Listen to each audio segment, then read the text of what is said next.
إلا هو فأنا تصرفون. பிறகு அதிலிருந்தே அதனுடைய துணையையும் ஆக்கினான். இன்னும் உங்களுக்காக கால்நடைகளில் 8 வகை ஜோடிகளையும் இறக்கி வைத்தான். உங்களுடைய தாய்களின் வயிறுகளில் ஒரு படைப்புக்கு பின் மற்றொரு படைப்பாக 3 இருள்களில் உங்களை அவன் படைக்கிறான். அவன்தான் உங்களுடைய இறைவனான அல்லாஹ். அவனுக்கே ஆட்சி உரியது. அவனை தவிர வணக்கத்திற்குரிய எந்த தெய்வமும் இல்லை. எனவே எவ்வாறு நீங்கள் அவனை வணங்குவதை விட்டும் திருப்பப்படுகிறீர்கள்? சூரத்து ஜுமர் அத்தியாயம் 39 வசனம் 6.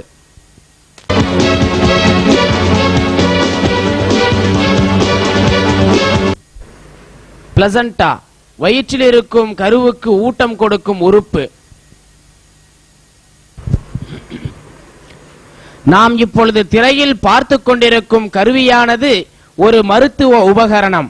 இது உலகத்தின் மிக வளர்ச்சியடைந்த தொழில்நுட்பத்தை உடையது. இது வாழ்க்கையை தாங்கும் ஒரு அமைப்பாகும். தீவிர சிகிச்சை பிரிவில் மக்கள் எவ்வாறு அனுமதிக்கப்படுகின்றார்களோ அதை போன்றது. இந்த உயர் தொழில்நுட்பத்தை எந்த ஒரு தொழில்நுட்ப அமைப்பினுடனும் ஒப்பிட முடியாது.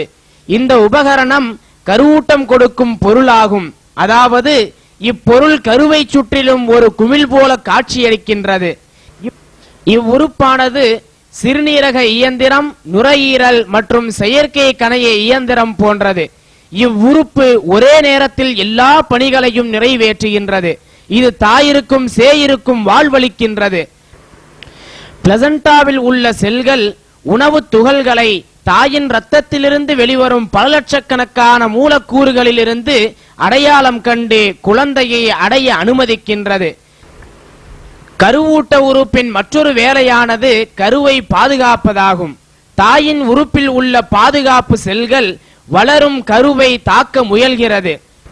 பிளசண்டாவினுடைய வெளிப்புற அடுக்கானது தாயின் நரம்பிற்கும் கருவிற்கும் இடையில் ஒரு வடிகட்டியை போன்றதொரு அமைப்பை ஏற்படுத்துகின்றது.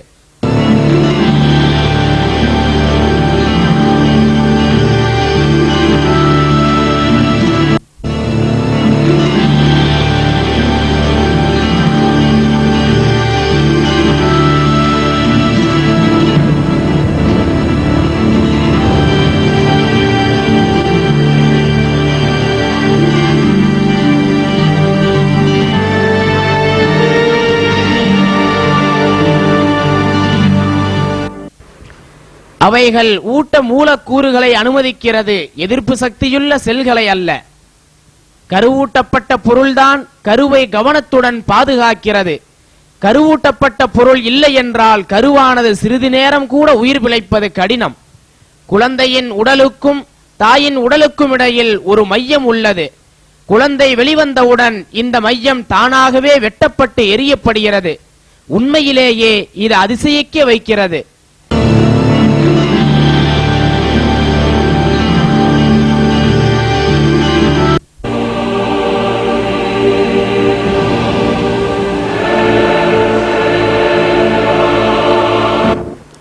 இந்த மையம் 9 மாதம் வரை முக்கியமான பணியினை செய்கிறது. இது ஒரு நரம்பையும் 2 தமனிகளையும் உள்ளடக்கியிருக்கும். நரம்பானது உணவு மற்றும் ஆக்சிஜனை கருவிற்கு எடுத்துச் செல்கிறது. கருவானது திரவத்திற்குள் இருந்த போதிலும் அது மூழ்காது. அதன் நுரையீரல் முழுவதும் நீரால் நிரப்பப்பட்டிருந்த போதிலும் மூழ்காது. கருவின் செரிமான அமைப்பு உருவாக்கப்படாமல் இருந்த போதிலும் கருவானது இறக்காது. தமனியானது உணவு கழிவுகளையும் கரியமில வாயுவையும் குழந்தையின் உறுப்பிலிருந்து வெளியேற்றுகின்றது.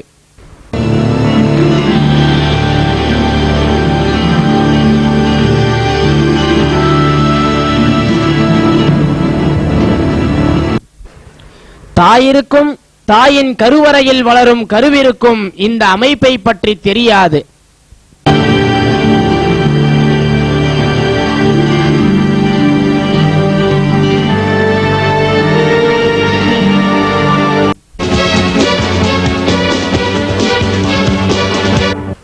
பிறப்பு.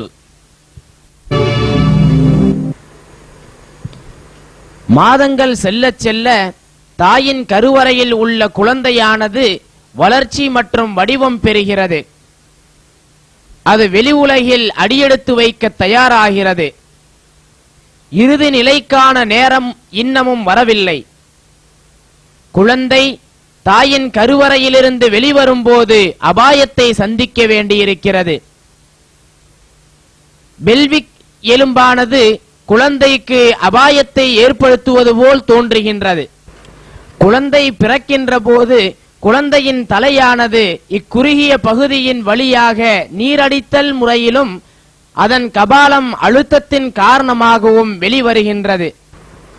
இங்கு குழந்தையின் கபாலத்தை பாதுகாக்க ஒரு சிறந்த முன்னெச்சரிக்கை எடுக்கப்பட்டுள்ளது. புதிதாய் பிறக்கும் குழந்தையின் கபாலத்தின் எலும்பானது மிருதுவானது. மேலும் வயது வந்தவர்களுடைய கபாலத்தை போல ஒன்றோடொன்று இணையாமல் இருக்கும். பிறப்பின் போது கபால எலும்புகள் ஒன்றின் மீது ஒன்றாக வழுக்கிப் போகின்றன. இந்த இயக்கத்தின் போது எலும்பு கைப்பட்ட பிளவானது கபாலம் பொடிபடுவதை விட்டும் பாதுகாக்கின்றது. இதனால் குழந்தை வெளிவரும் பொழுது மூளை மற்றும் கபாலமானது எவ்வித தீங்குமின்றி வெளிவருகின்றது. பிறகு கபாலமானது கடினமடைகின்றது.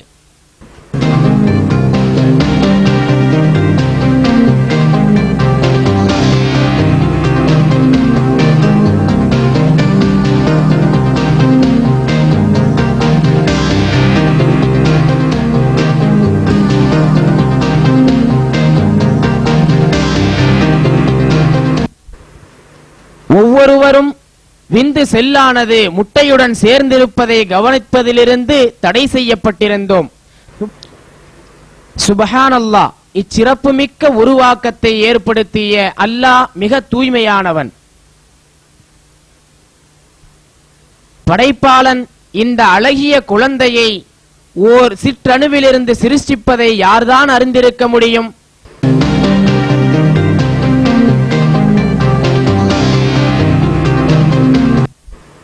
மனித சமுதாயம் படைத்தவனின் மாபெரும் ஆற்றலை புரிந்திட வேண்டியது கடமையாகும். நாம் எப்படி வந்தோம், எப்படி படைக்கப்பட்டோம் என்பதை நாம் உணர்ந்திட முற்பட வேண்டும். நாம் எப்படி படைக்கப்பட்டோம் என்பதறிந்து அதை மறந்துவிடாமல் அந்த மாபெரும் இறைவனுக்கு நன்றி கடன் பட்டுள்ளோம். இந்த அற்புத படைப்பாளன் மனிதனை பல நூறு கோடியாய் அதிகரித்துக் கொண்டே வரும் செயல் இறைவனுக்கு மிக எளிதானதாகும். இதோ குர்ஆன் கூறுவதை கேளுங்கள்.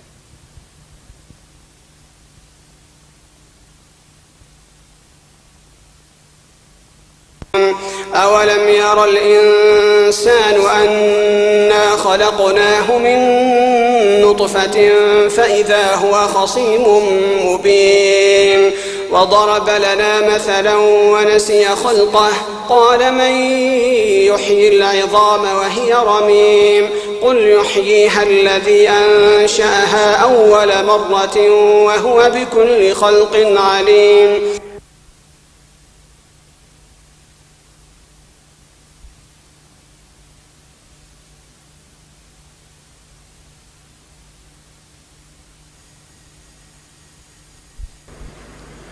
மனிதன் அவனை ஒரு துளி விந்திலிருந்து நிச்சயமாக நாம் படைத்தோம் என்பதை சிந்தித்து பார்க்கவில்லையா?